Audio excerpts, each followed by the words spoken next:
What is up, everybody? What's going on? I'm super excited right now. At the same time, I'm bummed. As you guys can see, I'm in the Chevelle.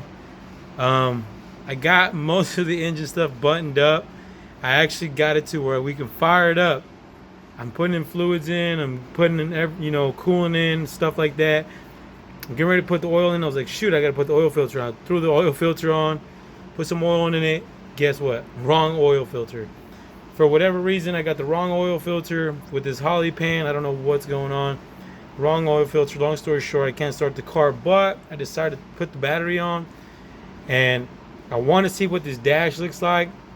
I've actually had to wire everything in like completely from scratch with this car, so I don't know what's gonna work, what's not gonna work. Hopefully everything works, but there's always some kind of hiccup. I'm excited to see kind of what this dash looks like. I got the digital gauges. I believe they're the VHX. Let's do it. Let's see what it looks like. At least I can't crank it over, but we'll see if we got power and it's working the way it's supposed to. Let's check it out. All right. Let's see.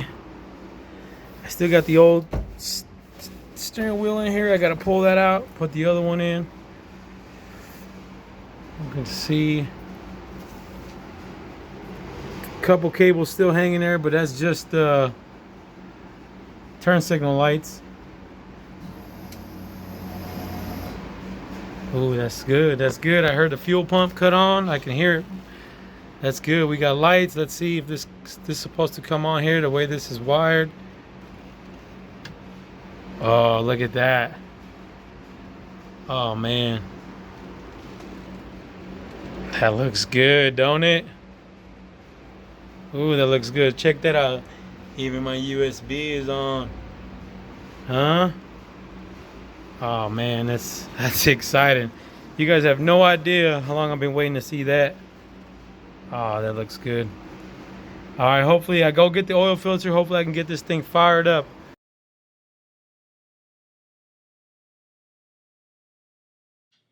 What's up, everybody? What's going on? Today, Sunday Fun Day.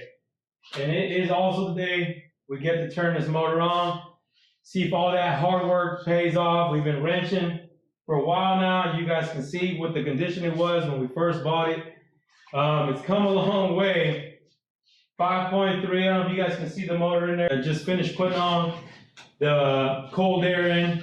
Mass airflow sensors hooked up. Everything is hooked up that I can think of. The only thing that's not hooked up is the O2 sensors. We should need it to start it. We'll fire it up anyways, but the other day I tried to start it. We didn't have oil in the motor because no filter. Got the right oil filter now.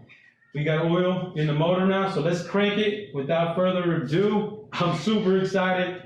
Hopefully you guys are too. This thing does not have no exhaust, so it's gonna be loud. Let's see.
It is not no more Sunday Fun Day.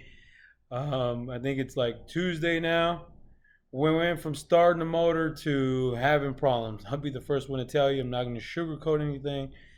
We started off with a small leak. It was nothing big. It was just the steam tube in the front. That's all. Nothing crazy.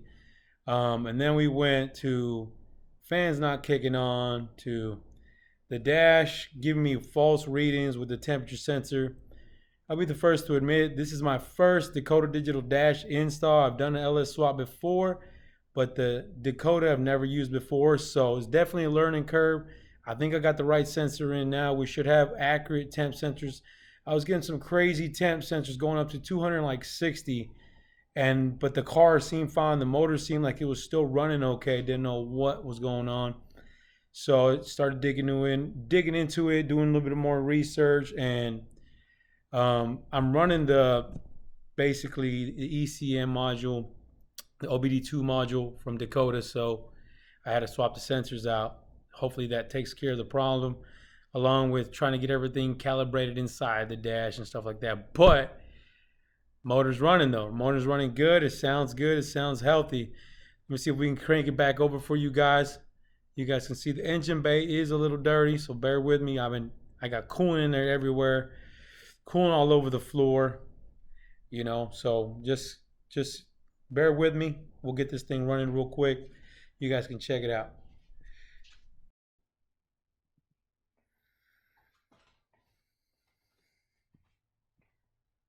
Shoot, another thing we was having problems is I think we got a bad starter. It's just sticking. That starter just kept sticking. I think it just kind of overheated after a while. We got a new one on order.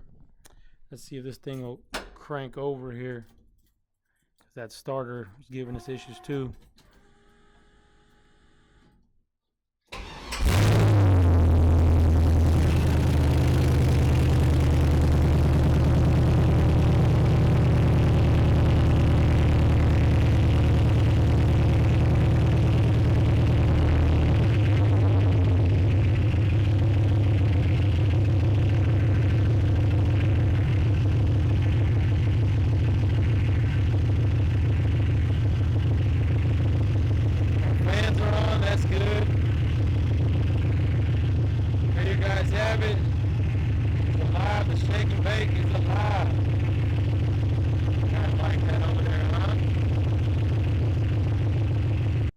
There you have it, guys. Shake and bake is running. All we got to do is hook up the AC lines, but the AC lines, we got to take them down and get crimped. We'll do that once the car is fully running on the road. Next up, what I will do is I'll make another video. I want to make that 4L60E work with the stock horseshoe shifter. We're going to make that work. We got a special kit. There's a company here in town that makes it. I'll show you guys later on another day. You guys, thank you for watching this channel. Stay tuned and subscribe. Keep wrenching.